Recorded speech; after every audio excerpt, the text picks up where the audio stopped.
Hi, I'm Kristen, and I have been a police wife for almost 10 years now, and I'm so excited to just dive into this video today to talk to you about injury on duty. I wrote a police wife devotional book this last year, and in that book I wrote like chronologically our marriage and relationship over time and kind of like those growth moments that were related to being a police wife or dating a police officer or dating a cop. And when I wrote it, injury on duty was a theme for our relationship, which is crazy, but it's that common. It was that common for us.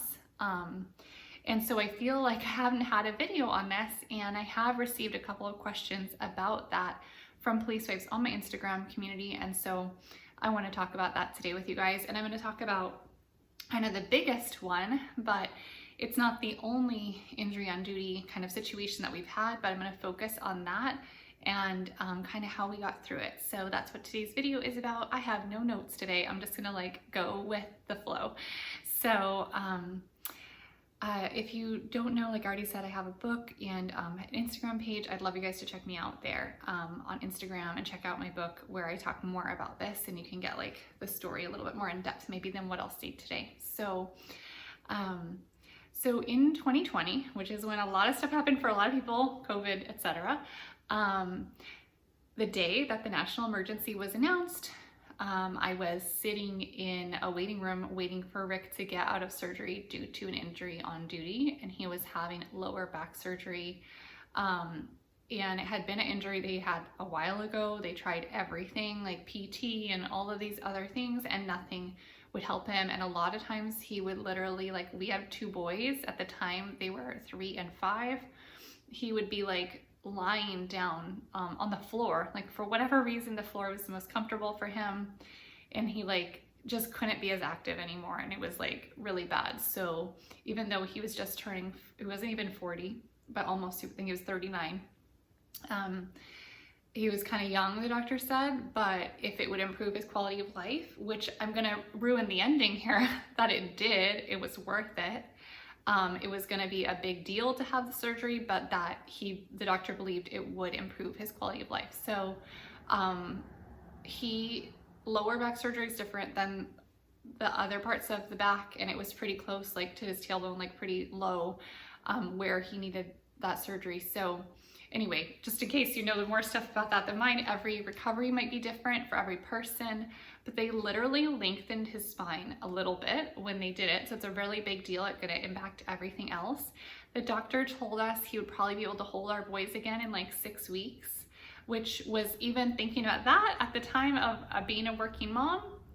My work moved to virtual around that time. My boys' school closed, the preschool closed and everything. And it was kind of crazy. So there was a lot happening for me as a wife, as a police wife, and being married to a cop is never easy, but there was a lot going on. And then Rick has this surgery. We think about 6 weeks, he's going to be able to kind of help more in a way, like that's kind of like and be more active with the boys, right? Like that's good quality of life. It was months. So like I would literally say that first month, he barely got out of bed. Also, all of the physical therapy offices closed, so he didn't get PT formally. I think he went to a doctor's appointment about a month and a half or something later after having the surgery, and he was told like he could start to get PT again. They were still closed, so Rick started going and like doing his own thing before. I think he did go to PT actually. He did go to PT, and they told him he could work out, like do light workouts on his own. So that's when he started going back to CrossFit first, and he said like he would use no weights when he would go, and then he would use like a PVC, like a like pipe kind of thing as a weight. And so he kind of worked his way up and did his own PT. Okay, that's him and his recovery. This is me. So I want to tell you a little bit how I responded to this, because it had literally been months before he could kind of help out. And that first month, I call it like survival. So I was told once that when things get really crazy, focus on the basics. So that's like eating healthy, getting enough sleep, or trying to, as a mom, if you have babies and toddlers that don't sleep through the night, it's hard too, so do your best, right? Drink water.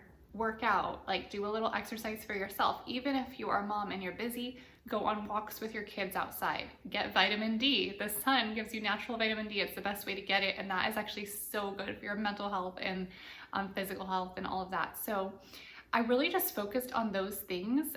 During that time here in California, all the playgrounds were closed. So I literally remember driving my boys all the way to Carpinteria. It's like 45 minutes from where we are, or maybe an hour, and their beaches were open, and our beaches weren't even open too, I should say that. A lot of times they were closed. So I would take my boys out there and we'd play on the beach. I remember doing things like laundry. A lot of times we're lazy these days, and like we'll take the stuff from the dryer, we put it on the bed, and then at night we'd like fold it together. And a lot of times Rick will do it on his own when he's home, and it's amazing. But that's kind of our routine. We do laundry regularly, we put it on the bed, we do it at night.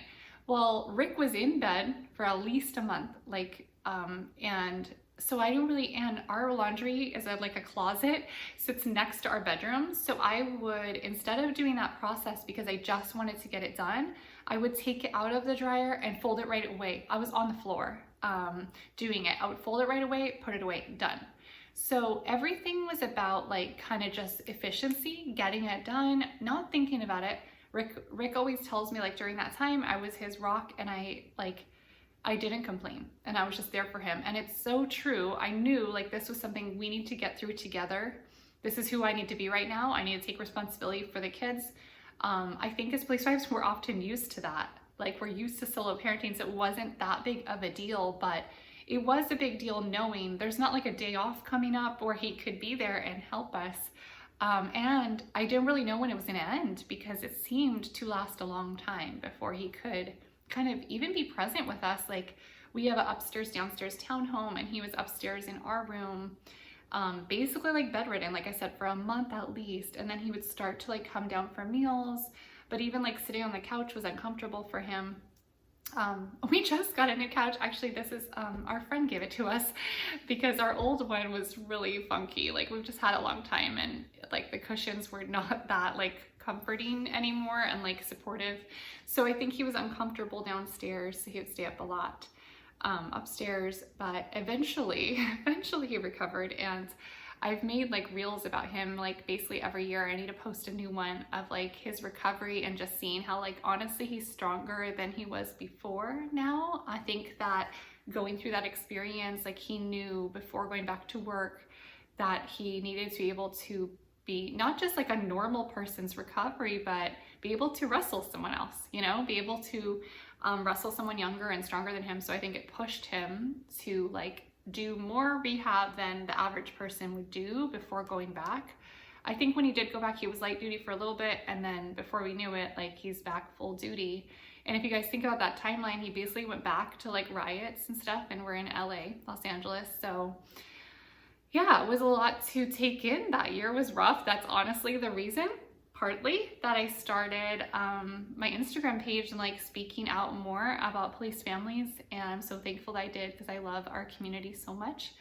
But yeah, so I think just if you are with a police officer dating, or you're married to a cop that has had an injury on duty, and they're gonna be going through recovery, it's so important to just buckle down and focus on those survival things, right? So what are the basic needs in your life and in your family's life, and then focus on those. So I was cooking easy meals. I was doing a lot of like Target pickup or grocery pickup. I remember doing Ralph's pickup, so other grocery store pickup at that time. I still do that. So it's like that became a part of my life, and it was so much easier because I had the 2 kids with me to just do those things, or like run in to get a few things versus like a full grocery run. I go grocery shopping about every week, and like I meal plan. I share that on my Instagram sometimes. I have some productivity hacks, and I will link that below in a blog, and I hope it helps you. So some of those are like meal planning and doing grocery pickup or delivery. Of course you could do delivery. I don't know why I've never really been into that, but obviously that would be awesome. I think for me, I'd have to plan ahead a little bit more on grocery delivery. Normally when I go grocery shopping, I'm planning like that day, what I'm gonna make the next week. I make my grocery list, and then I order it to go pick up, or I go and buy the groceries that same day. So yeah, it just seems a little bit more, I have to plan ahead a little bit more to do delivery, I feel like, but yeah. So some other things that helped me is being able to ask for help. I think that during that time it was kind of hard to ask for help. People were a little social distancing and doing some weird stuff like that. So like help with the boys wasn't that easy. I think I gave myself grace during that time, and I think you should too. So I would have like work meetings and I had to teach, and Rick was still recovering. I remember in the same living room, my boys would be like watching a show or something, and I would be teaching at the table on Zoom. Like no joke, it was like all in one room. It's a little crazy. My boys would like pop in sometimes on Zoom, and that was nuts, like I'll tell you, but I just kind of accepted it, and accepted like my students were kind of going through the same thing, so they probably understood. And I teach for university, so it's adults, it's a little different than little kids. And then also kind of just trying to raise my voice, and sort of like, it was preschool, but like preschool, homeschooling them kind of, and just giving myself grace on that. And like now I feel like forgiving myself for like, maybe if they weren't doing as well during that time, they caught up and they're totally fine now. And just being able to think about the future and know that you're in a rough time now. If you're going through injury and duty as a family, it's not gonna last forever, you know, and just make sure you remember that it's not gonna last forever, and hold strong, and kind of think about, what are you going to do as a family? How is it going to look when your husband is doing great, or your boyfriend is doing great and recovered, and you guys are going to be okay, and it's just a time, right? So I try not to focus on like complaining or thinking about how hard it was. I tried to focus on, what do I need to get done? It kind of helps you when you're so busy and you do have a lot to do, because then you don't have time, I feel like, to complain. Because I think complaining would make me feel resentful or annoyed or angry or whatever, but I wasn't. I swear to you that I wasn't, and I was just focusing on what I need to get done, and I think that that can really help you. I tried to like plan fun things to do with my boys, because we were alone a lot together. Like I said, we went to Carpinteria, to the beach. I remember doing like some fun little things around in our neighborhood, just little like treasure hunt kind of things. And so if you have young kids and you are solo parenting for an extended period of time and you don't know when it's going to end, just try to plan those kinds of things that you can look forward to and they can look forward to, or like go on hikes if the weather is nice. I know it's like winter when I'm recording this right now, but those are things that really helped me. And I want to tell you that if you guys can make it through, I think it strengthened us as a family. So if you can make it through together, you can be strong. I remember buying Rick these shirts too. They're from Oscar Mike, which is a nonprofit. They are not, I'm just telling you the truth, and like they didn't sponsor this or anything like that. They are a military like company that I think they provide jobs for veterans. But they have like real stories of veterans who were injured, and then like their recovery and how they're doing now. And I bought those shirts for Rick, I remember, to like motivate him. And so I don't know, it just helped us, right? Like with mindset, getting our mindset right and keeping us all strong. So I hope that this helps you and you just feel less alone. Like if you're going through it, you know that that's a part of this life. I've talked about this before, but I'll mention this as my last thing to just kind of hopefully end on a light note, but maybe you'll think I'm a jerk. Let's see. So Rick recovered from his back surgery, like around a year after his surgery, after he recovered, he went back to working out, right? Like he was doing really good, and he went back to wrestling and jujitsu. Those classes are intense. Like they don't mess around. They're really intense. And he came home one day and he broke his baby toe, and he had to wear a boot like forever. And I still have pictures of him in that boot. And it was a long time. Like it's a long recovery for this tiny little toe, but it can be painful and you don't want to screw it up. Like you don't want to go back to wrestling. So then he just went to jujitsu and did some like light stuff while he was recovering from that. But I told him, I was like, no, I don't even feel bad for you. Like I can't, I did not have it in me. So I want to keep it real with that. I was like, nope, not again. Like you cannot have another injury this soon. I told him, I was just joking, but I was like, I think in our vows, I said like in sickness, just every 5 years, like just joking. Kind of just joking. But yeah, I didn't have the same sympathy. I'll be real. I'll keep it real with you guys. And we joked a lot. But we joke a lot as a family, and I hope he knows I am there for him if he really needs me, and I was there for him through the harder injury. But the toe one, I was like, no, like you broke your baby toe. And he's like, why are you gonna emphasize that? I broke my foot. So anyway, just want to let it be on a light note here.